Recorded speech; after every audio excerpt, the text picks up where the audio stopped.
Hey y'all, grown black folks talk. Out back on the climb, just stopping. I wanted to do this. It's an exceptionally beautiful day, and I wanted to use this exceptionally beautiful day to talk about an exceptionally difficult subject.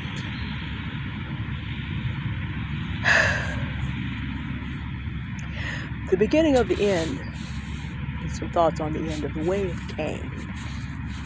Probably everybody has heard about Cain and Abel, and even if you've never been to Sunday school, you've heard about it. The man who killed his brother for being jealous. First murder recorded in Scripture. There's some things I've been seeing that have put me in mind of that story.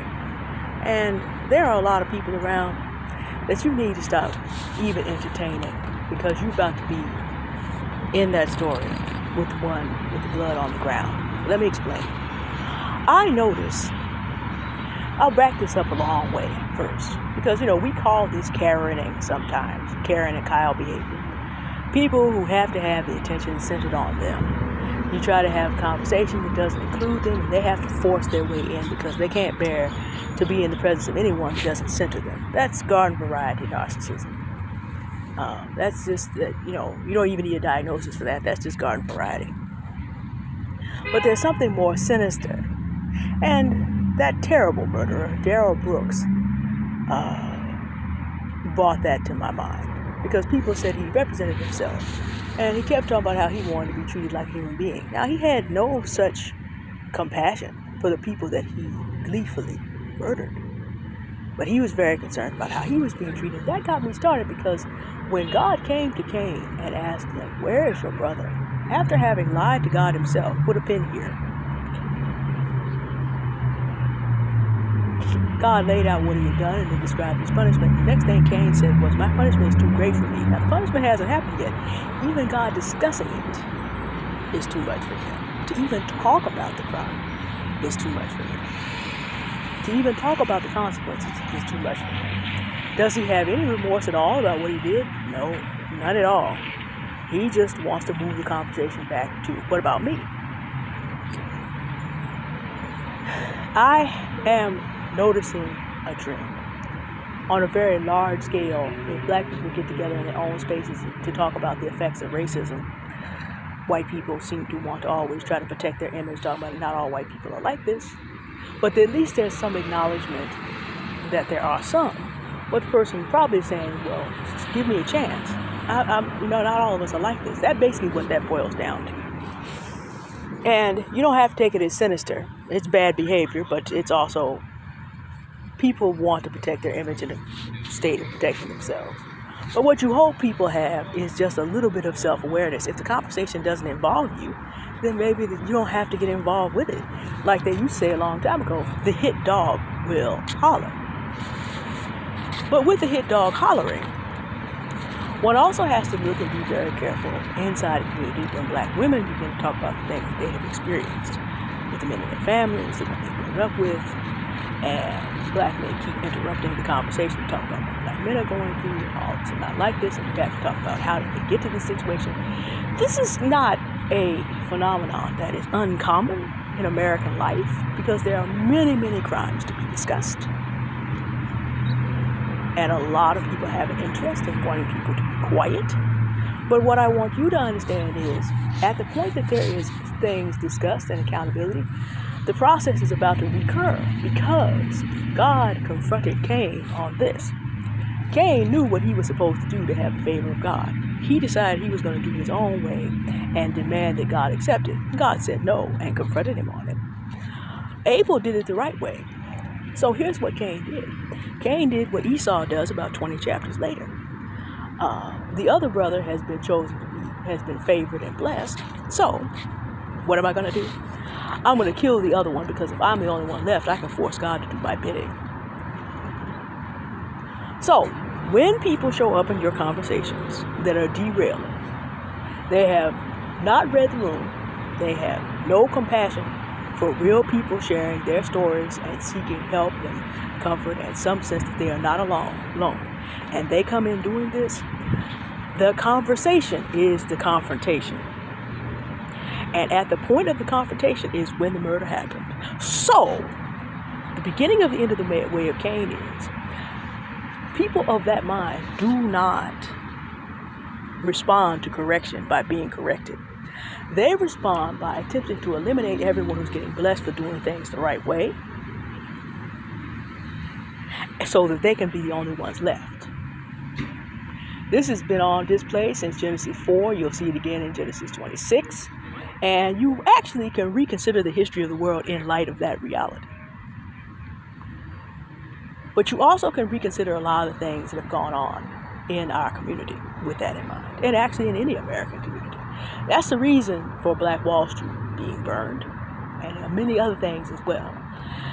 Anybody in the United States can do some of the things that will lead to prosperity. You got to learn a little bit more about, you can't just be on earned income. You got to learn a little bit about how to work as a capitalist in a capitalist society.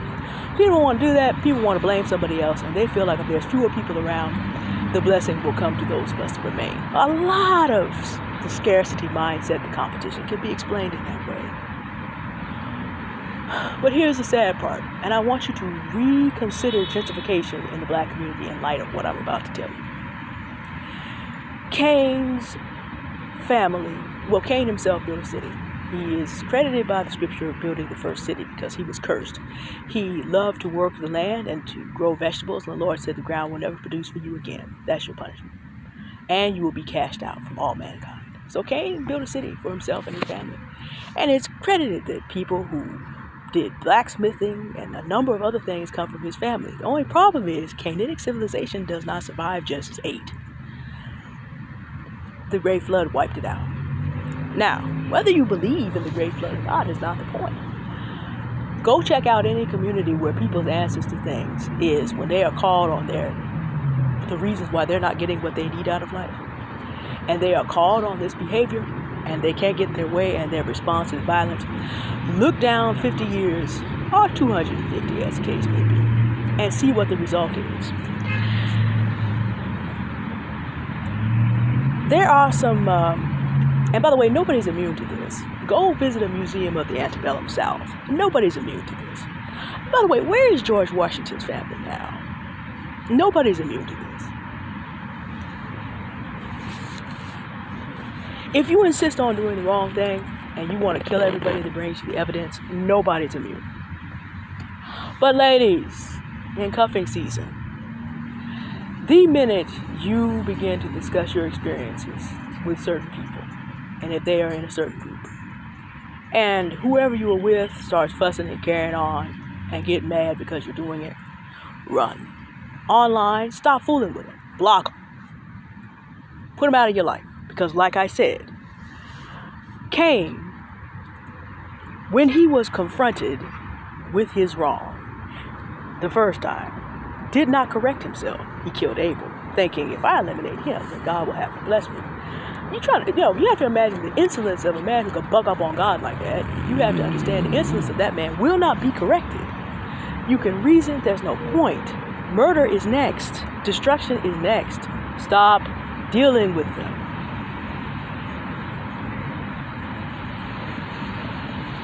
Man, woman, child, or beast. Stop dealing with them. Because here's what happens. Let's say that nothing happens to you. Well, you're still going to meet the end part where what happens is if you're behaving in a way that is not in accord with truth, you're still going to get wiped out. So you going along to get along is still going to get everything you're trying to do destroyed. It's just a matter of timing. If it doesn't happen right away, it will happen down the line. It does not matter whether you believe in the scripture or not. Go check the history record.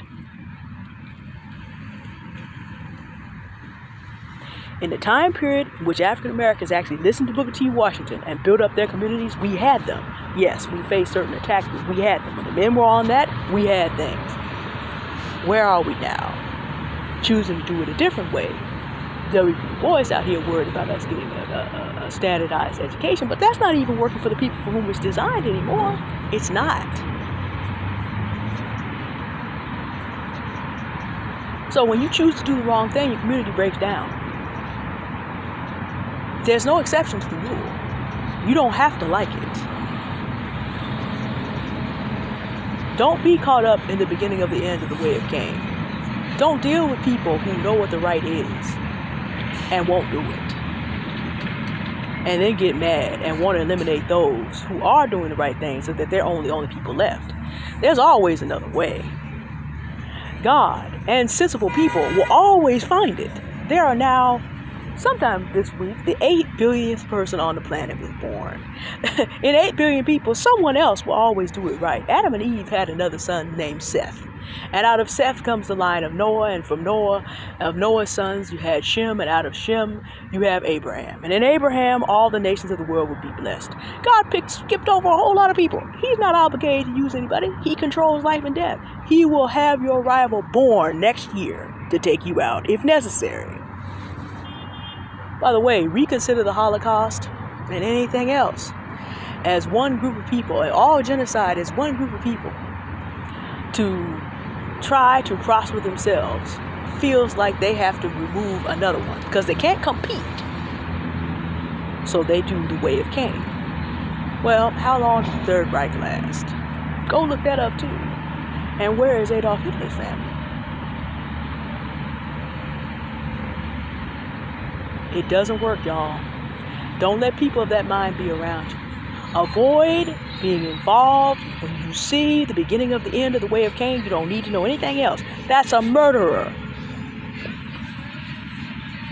That's a destroyer. Get away from people like that. Stop dealing with them online. Block them out of your life. Get away from them offline. Stop dealing with them. You are about to be invited to be on the wrong side of destruction. Alright, I did that out here in this beautiful place. It is a gorgeous day, and sometimes I choose these days to talk about very deep subjects so that there is at least some consolation. Just get out of the way of what does not accord with truth. And enjoy your life. Stop playing around with people who don't get it. Alright. Y'all have a good day now. Goodbye.